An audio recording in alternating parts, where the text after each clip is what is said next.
Okay, so you want to own an asphalt plant, a steel tower in an industrial lot somewhere off the highway, conveyor belts, a rotating drum, a silo, and a line of dump trucks idling at 6 in the morning waiting to be loaded. Nobody dreams about this. There's no movie about the guy who owns the asphalt plant. There's no listing photo designed to make you feel anything. It is a gray, dusty, aggressively unglamorous business that most people drive past every single day without once wondering who owns it. And that is exactly why it's worth understanding, because some of the quietest fortunes in America are built on things nobody wants to look at. Here's what makes this one different from almost every business we've covered. Asphalt has a problem. It has to leave the plant at around 300 degrees, and it has to reach the paving machine still above roughly 275. Below that, it stops being a paving material and starts being a very expensive load of gravel that has permanently welded itself to the inside of your truck. Which means hot asphalt can travel about 30 to 50 miles. That's it. That's the whole range. An asphalt plant is not really a manufacturing business. It's a geography business that happens to own a mixer. You are not selling asphalt. You are selling a 30-mile circle, and by the end of this, you'll understand exactly why that circle is worth more than everything inside the fence. Why the most profitable thing on the site is the pile of broken-up old road nobody wanted, and whether any of it can actually make you rich. Before we talk about money, we need to talk about what an asphalt plant actually is, because the term covers about 4 different businesses that happen to share a drum. The first split is batch versus drum. A batch plant mixes in discrete loads like a very large kitchen mixer, slower, more precise, better at switching between different mix specifications. A drum plant mixes continuously, like a production line. Drum plants are cheaper to buy and cheaper to run. Batch plants win where the work demands frequent changes in mix design, which usually means government specification work. The second split is stationary versus mobile. A stationary plant is a permanent installation with a concrete foundation, permanent silos, and permanent permits. A mobile or portable plant can be broken down and moved to follow the work, which matters enormously in road construction, because the work is, by definition, in a different place every year. And the third split is the one that actually determines the economics, merchant versus captive. A merchant plant sells asphalt to anyone who pulls up with a truck, contractors, municipalities, other paving companies. It's a supplier. A captive plant exists to feed its owner's own paving crews. The paving contractor built it so they'd stop paying somebody else's markup. It isn't really trying to make money as a plant at all. It's trying to remove a cost from the paving business next door. These are not the same business. They share a silo and almost nothing else. The merchant plant lives and dies by local demand and its own gate price. The captive plant can run at what looks like a terrible margin and still be the smartest thing its owner ever built, because the profit shows up on a different set of books entirely. This matters because the economics depend entirely on which one you're actually running. So we're going to focus on the version most people picture, a standalone commercial plant selling hot mix to whoever needs it. And I'll show you where the captive model fits in along the way. Let's start with the machine, because the machine is the part everyone fixates on, and it's not actually the hard part. A new asphalt plant runs anywhere from around $500,000 at the small, simple drum mix end to $4 million or more for a large, high-capacity batch plant with full automation. A mid-range plant, the kind that can genuinely serve a regional market, sits somewhere around $300,000 to $700,000 for the equipment alone, and past $1 million once you want serious capacity and modern controls. But the equipment price is the sticker, not the bill. Because a plant is not a thing you buy, it's a thing you site, and the site is where the money actually goes. You need land, and not just any land, industrially zoned land, with road access strong enough for a continuous stream of loaded dump trucks, ideally near a highway, and ideally near your aggregate supply. You need a foundation poured for a structure that vibrates continuously under load. You need silos. You need a scale house with a certified truck scale, because you sell by weight and the weight has to be legally defensible. You need heated storage tanks for liquid bitumen, kept hot around the clock. You need a cold feed system, stockpile bays, a bag house for dust control, and drainage engineered so that runoff from an oil handling site doesn't end up in a water course. Then you need the permits. And this is where new entrants discover what business they're actually in.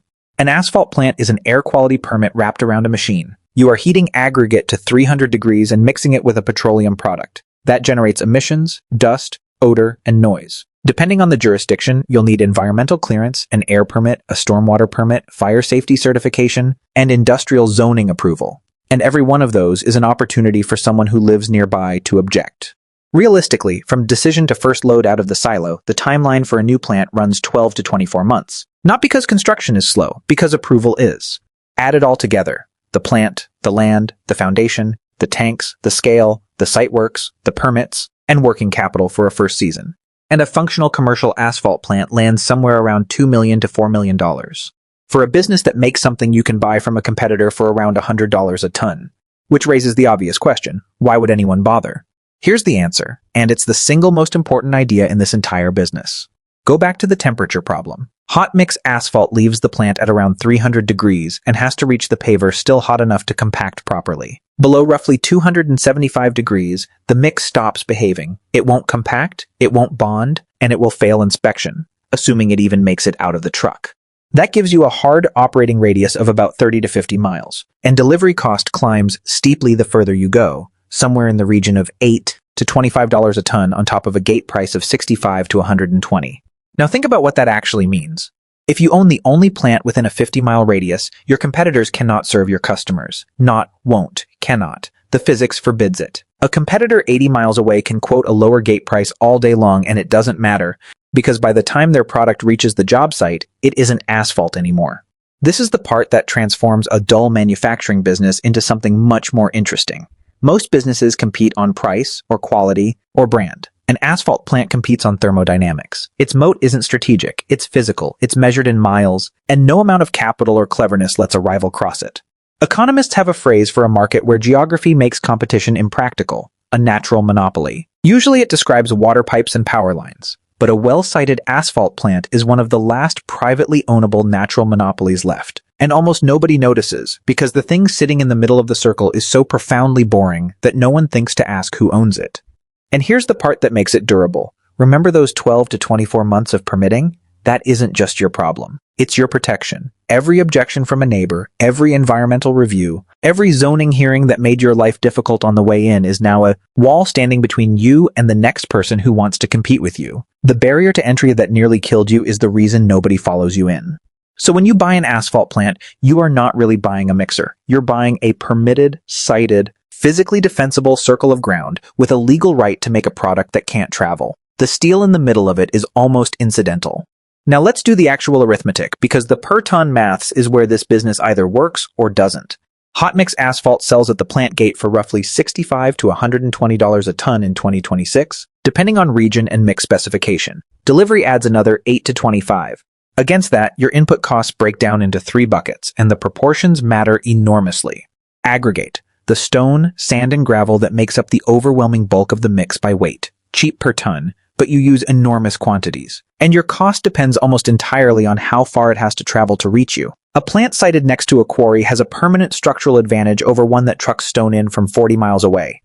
Bitumen, the liquid petroleum binder, typically 4 to 6% of the mix by weight, tiny by volume, enormous by cost. This is the line that decides your year, and we'll come back to it.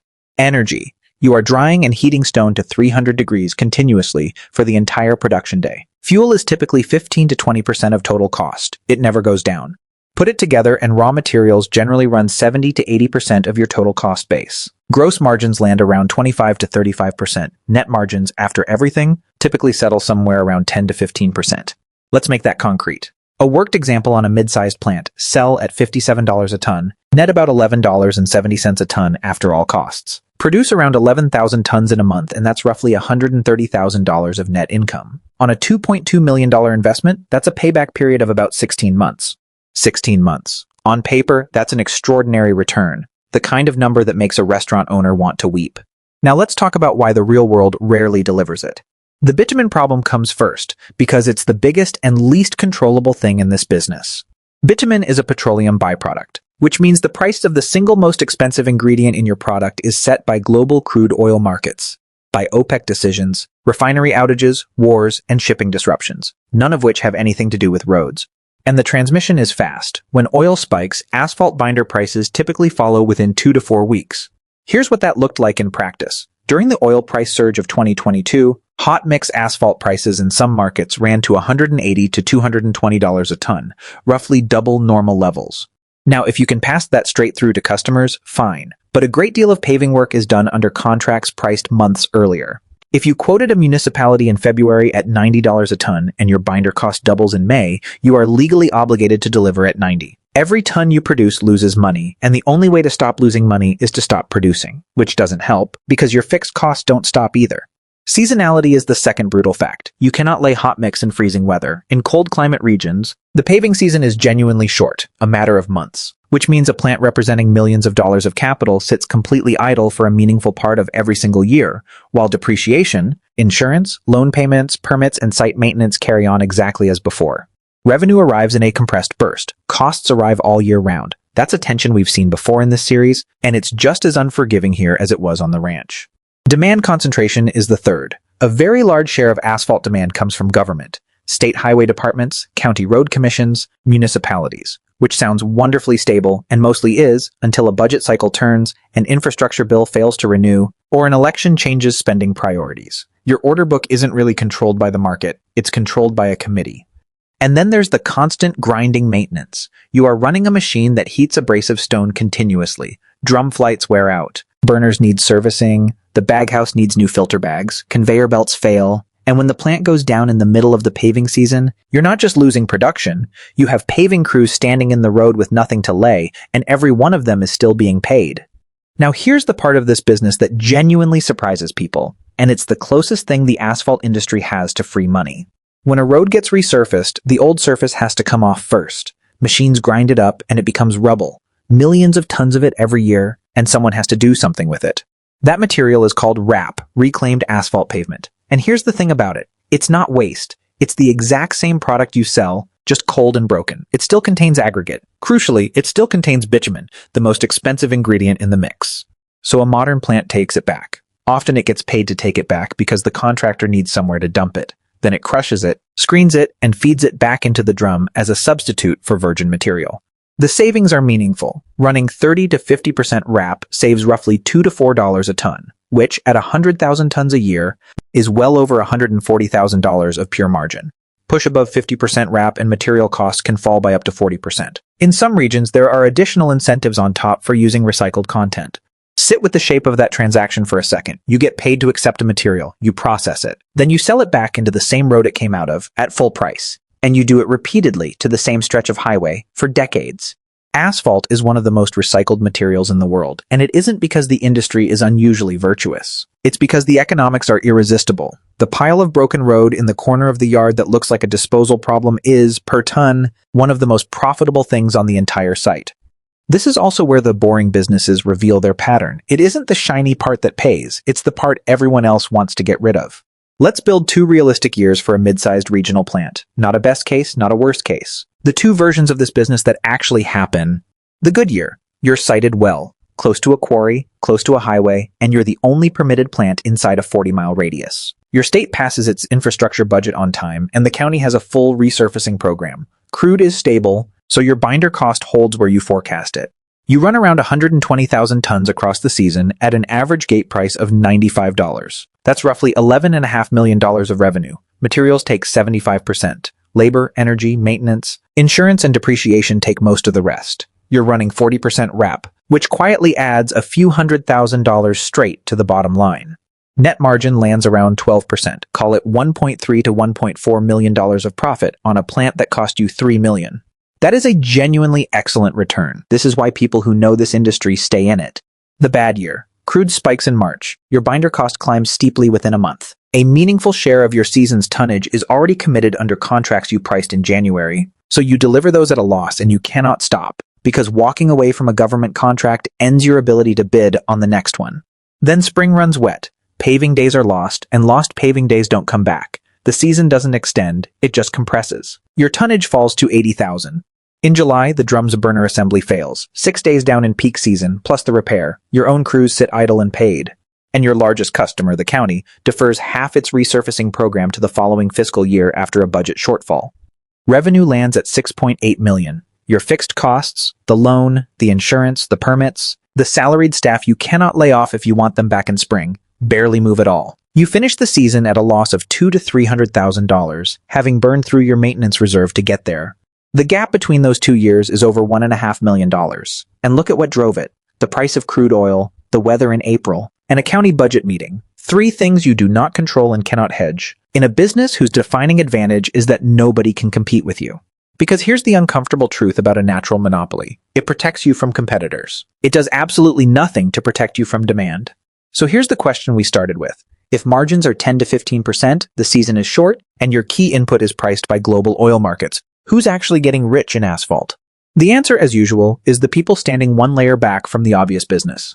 It's rarely the standalone merchant plant. That operator is exposed to everything: binder prices, weather, government budgets, and a fixed cost base that doesn't care about any of them. Some do very well. Many are one bad season away from a difficult conversation with a lender. The vertically integrated contractor is where the durable money sits. This is the paving company that owns its own plant. They don't primarily make money selling asphalt. They make it on the paving contract, and the plant simply removes a supplier's markup from their own cost base. One Midwest contractor reported that owning a local plant cut their paving costs by nearly 20% compared to buying from the nearest commercial supplier. 20% off your largest input on every job all season. That doesn't just improve margin.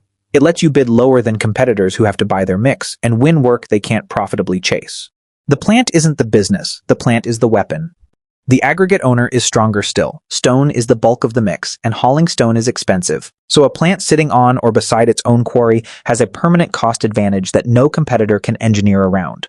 And a quarry is an even better asset than a plant. It's a finite, permitted, geographically fixed resource that doesn't wear out, doesn't need replacing every 15 years, and appreciates as the land around it develops. This is why the largest players in this industry are aggregate companies that happen to own asphalt plants, not asphalt companies that happen to own quarries. The order matters.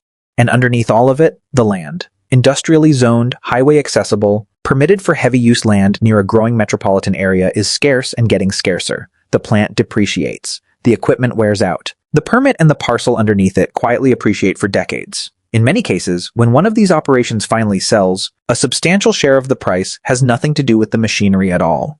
That's the pattern hiding under the dust. The operator carries the oil price risk, the weather risk, and the budget risk. The person who owns the quarry, the permit, and the ground collects regardless. Which doesn't mean you can't win as the plant owner. It means you need to know which game you're in. The operators who survive are the ones who site next to their aggregate, who push wrap percentages as high as specification allows, who write escalation clauses into every contract so that a crude spike isn't their problem alone, and who treat the short season as a fixed constraint to be engineered around rather than a surprise that arrives every autumn. And the sharpest of them are always asking the question the quarry owner already answered for themselves. How do I stop buying the input and start owning it? So can owning an asphalt plant make you rich? Yes. Genuinely, it can, more reliably than most of the glamorous businesses we look at. A well-sited plant with a protected radius, a nearby aggregate source, and a disciplined operator is one of the better small industrial assets available to a private owner. But probably not in the way the equipment brochure makes it look. The fantasy is the machine. Buy the plant, run the tonnage, count the margin. The reality is that the machine is the least valuable thing on the property. What you're actually buying is a permit that took 2 years to get, a parcel of ground nobody else can replicate, and a circle on a map inside which the laws of physics have appointed you the only supplier. The romance of the asphalt plant is that there isn't any. Nobody photographs it. Nobody brags about it at dinner. The economics of the asphalt plant are that this is precisely why it works. The businesses nobody wants to look at are the ones nobody thinks to compete for. The people who thrive here are the ones who hold both of those truths at the same time, who understand that their real competitor isn't the plant across the county, it's the price of crude and the weather in April. Who know that the pile of broken road in the corner is worth more than it looks, and who understand that in this industry, like almost every other one we look at, the person who owns the ground everyone else has to build on tends to do better than the person doing the building. The plant is